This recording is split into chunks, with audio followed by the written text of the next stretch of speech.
Halo semuanya, Assalamualaikum. Nama aku Nabila Safitri.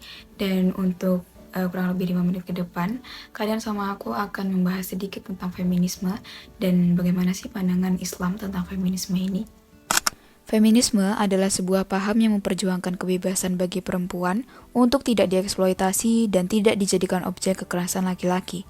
Dalam Islam, feminisme sendiri dipandang sebagai upaya untuk melakukan penyetaraan dan perlakuan yang adil terhadap kaum perempuan sebagai makhluk Allah Subhanahu wa Ta'ala.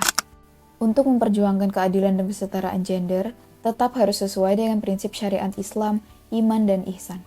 Islam sebagai agama yang rahmatan lil alamin memiliki fondasi yang sangat mendukung penghormatan dan pemberdayaan perempuan, asalkan perjuangan tersebut tetap berada dalam kerangka yang sesuai dengan nilai-nilai Islam.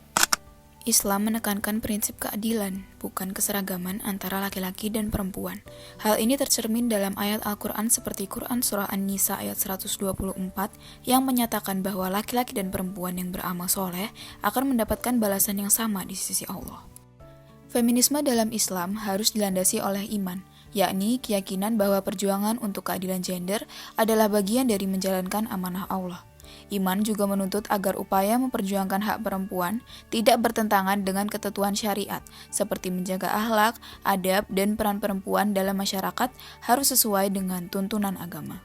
Islam telah menetapkan hak-hak perempuan, termasuk hak atas pendidikan seperti dalam Quran Surah Al-Mujadalah ayat 11, hak bekerja seperti dalam Quran Surah At-Taubah ayat 105, dan hak memiliki harta seperti dalam Quran Surah An-Nisa ayat 7.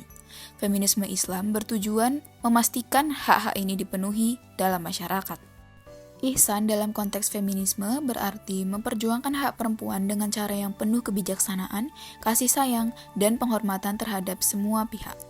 Perjuangan ini harus mencerminkan akhlak mulia, sehingga tidak menimbulkan kerusakan, kebencian, atau memicu perpecahan.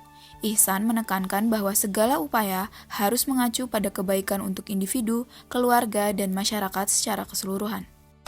Permasalahan gender yang dialami perempuan yang pertama ada marginalisasi. Marginalisasi adalah proses peminggiran perempuan dari akses dan kontrol terhadap sumber daya, peluang, serta pengambilan keputusan. Akibatnya, perempuan seringkali berada dalam posisi yang kurang menguntungkan secara sosial, ekonomi, dan politik. Contohnya adalah rendahnya akses perempuan terhadap pendidikan, pekerjaan formal, atau posisi kepemimpinan. Yang kedua adalah subordinasi. Subordinasi adalah anggapan bahwa perempuan memiliki peran, fungsi, dan kedudukan yang berada di bawah laki-laki. Hal ini sering terlihat dalam pembagian peran domestik, seperti perempuan yang dianggap hanya bertugas di rumah, atau dalam struktur organisasi dan masyarakat yang memprioritaskan laki-laki untuk posisi penting. Permasalahan-permasalahan seperti ini merupakan hasil dari sistem patriarki yang telah lama mengakar dan memengaruhi struktur sosial, budaya, serta norma masyarakat. Perlu pendekatan yang menyeluruh, termasuk pemberdayaan perempuan, pendidikan gender, dan perubahan kebijakan bila permasalahan ini ingin mendapatkan solusinya. Salah satu tokoh perempuan yang mendukung feminisme dalam Islam adalah Yeni Wahid.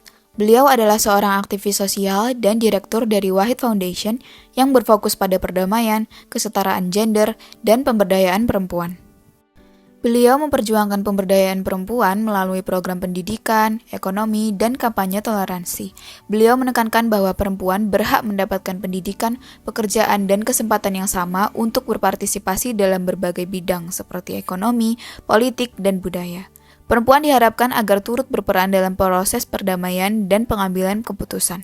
Hal ini juga mencakup perlindungan terhadap perempuan dari diskriminasi, kekerasan, dan ketidakadilan struktural. Kehadiran beliau menunjukkan bahwa perempuan bukan hanya pelengkap dalam keluarga, tetapi juga merupakan pilar penting dalam membangun masyarakat yang adil, harmonis, dan beradab. Beliau juga menjalankan peran sebagai seorang ibu. Kedudukan perempuan sebagai ibu sangat mulia dalam Islam. Ibu adalah sosok yang mendidik anak-anak dengan cinta dan nilai-nilai akhlak mulia yang menjadi fondasi utama bagi terciptanya masyarakat yang baik. Kemuliaan ini menjadikan peran ibu tidak hanya penting dalam keluarga, tetapi juga memiliki dampak luas bagi peradaban manusia. Beliau juga menekankan bahwa pentingnya komunikasi dan pembagian peran yang adil dalam rumah tangga. Dalam Islam, hubungan suami istri didasarkan pada prinsip saling melengkapi atau mawaddah warahmah, yang berarti keduanya harus saling bekerja sama untuk mencapai kebahagiaan bersama.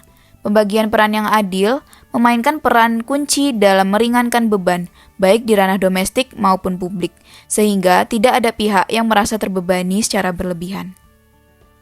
Baik perempuan maupun laki-laki punya kesempatan yang sama untuk bisa menjadi lilin-lilin yang menerangi kegelapan di sekitar kita semua. Luar biasa. Tepuk tangan untuk Mbak Yeni Wahid. Feminisme dari perspektif Islam bukanlah sekedar adopsi ideologi Barat, melainkan sebuah gerakan keadilan gender yang berakar pada ajaran Islam. Dengan landasan iman, syariat, dan ihsan, feminisme Islam berupaya untuk menciptakan masyarakat yang adil, menghormati hak perempuan, dan tetap memegang teguh nilai-nilai agama.